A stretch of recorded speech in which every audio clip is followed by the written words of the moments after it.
Assalamualaikum warahmatullahi wabarakatuh. Saudaraku, jumpa lagi dengan Gus Luken Sunarto pada Klinik Bahasa dan Sastra Indonesia. Saudaraku, dunia sastra kita banyak sekali jenis karya-karyanya. Oleh karena itu, pada kesempatan ini Gus Luken akan menyampaikan dunia sastra lagi, yaitu mengenal kisah Sang Hyang Wenang. Jadi Sang Hyang Wenang ini soalnya mbah-mbahnya atau leluhurnya para Pandawa dan Korawa, sehingga nanti masih nyambung dengan kitab Mahabharata. Saudaraku, langsung saja saya tunjukkan kisah Sang Hyang Wenang. Perlu diketahui, saudara, dulu kala Mbah Nabi Adam itu mempunyai putra yang bernama Nabi Sis. Dengan kekuasaan Tuhan, Nabi Sis mempunyai dua putra yang bernama Sayyidina Anwas dan Sayyidina Anwar, atau disebut juga Nur Cahya. Dari Nur Cahya, dia mempunyai putra bernama Nurrasa. Nah, Nurrasa inilah yang melahirkan nantinya dengan dari seorang ibu dia melahirkan Sang Hyang Wenang. Nantinya begitu. Dari Sang Hyang Wenang dia menurunkan Sang Hyang Tunggal dan Sang Hyang Tual, akhirnya menurunkan 3 orang, yaitu Antaga, Ismaya, dan Guru. Ini para dewa sesungguhnya nanti. Itu sekedar silsilah dari Sang Hyang Wenang, mulai dari Mbah Kanjeng Nabi Adam.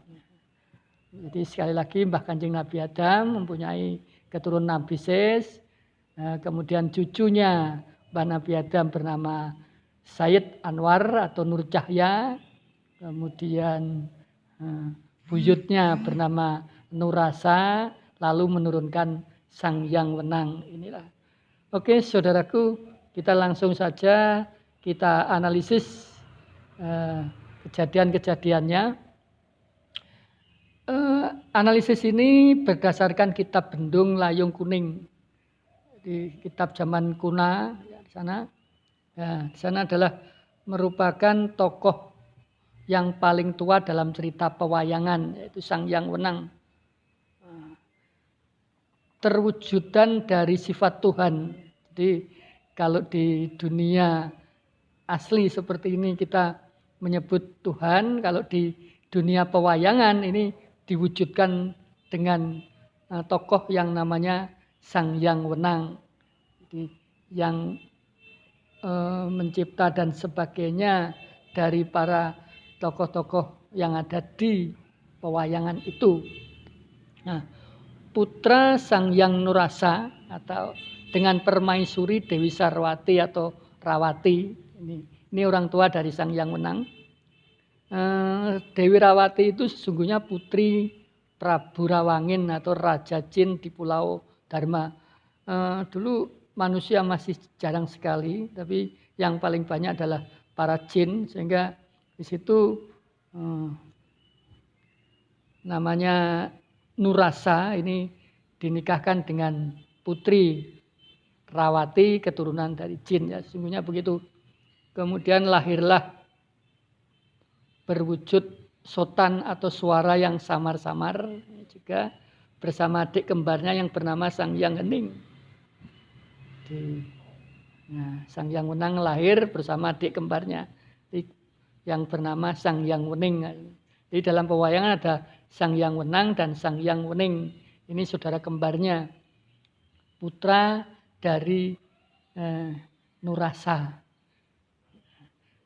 Sang Hyang Wenang ini akhirnya dalam perjalanannya diberi nama Sang Hyang Jatiwisesa, karena dia mengatur segala kehidupan yang ada di dunia pewayangan.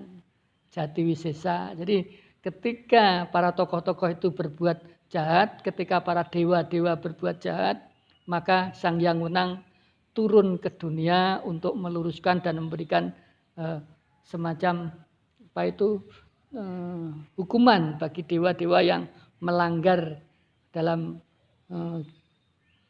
kejahatan. Oke. Saudara kandung bernama Sang Hyang Taya atau Sang Hyang Paranawisesa atau jin tadi. Ya, itulah. Jadi tadi Sang Hyang Wening tadi masih berupa jin tadi. Nah, siapa Sang Hyang Wenang sesungguhnya? Akhirnya Sang Hyang Wenang ini yang tadi dalam silsilah menurunkan Bathara Guru. Jadi menurunkan Ismaya, kemudian Antaga dan Bathara Guru tadi. Sang Hyang Wenang bertempat di Kahyangan Alang-alang Kumitir, Salendro Bawono. Berdasarkan naskah Serat Paramayoga, karangan Ranggawarsita. Nah, Sang Hyang Wenang ketika menurunkan Bathara Guru, sehingga sesungguhnya dari nama-nama itu adalah sebagai leluhur dewa-dewa di Mahabharata. Lalu membuat kahyangan baru atau tempat tinggal baru bernama di dekat Gunung Tengguru. Bernama nanti Junggring Saloko, nanti di sana Alang-alang Kumitir itu. Mewariskan tahta kahyangan kepada putranya yang bernama Sang Hyang Tunggal. Jadi ketika Sang Hyang Wenang sudah mau ingin kembali kepada asal, maka tahtanya diserahkan kepada putra tunggalnya yang bernama Sang Hyang Tunggal. Nah, tetapi Sang Hyang Wenang ini juga manunggal dalam jiwa Sang Hyang Tunggal, bersatu dalam diri putranya itu. Akhirnya Sang Hyang Tunggal menurunkan 3 orang putra. Nah, kisah Sang Hyang Wenang ini dari proses kelahirannya, mula-mula berkayangan di Gunung Tunggal, wilayah Pulau Dewa. Kemudian menciptakan surga sebagai tempat bersemayam, lalu menciptakan kahyangan atau surga baru di Pulau Maldewa.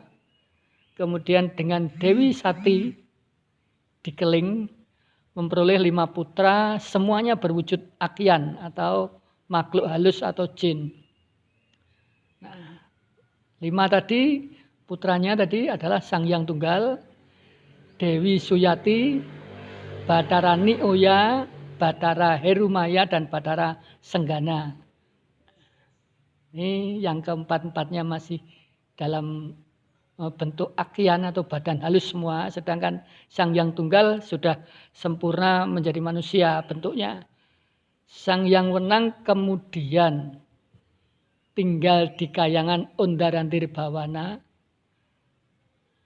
karena berwujud akya atau jin tadi, maka Sang Hyang Wenang hidup sepanjang masa bersifat abadi. Nah, yang hidup sepanjang masa atau bersifat abadi dalam dunia kita adalah Tuhan. Maka kalau di pewayangan ini adalah Sang Hyang Wenang. Demikian saudaraku, kisah dari Sang Hyang Wenang yang merupakan perwujudan dari sifat Tuhan yang ada di dunia pewayangan. Oke. Mudah-mudahan bermanfaat. Terima kasih atas segala perhatian, mohon maaf atas segala kesalahan. Wassalamualaikum warahmatullahi wabarakatuh.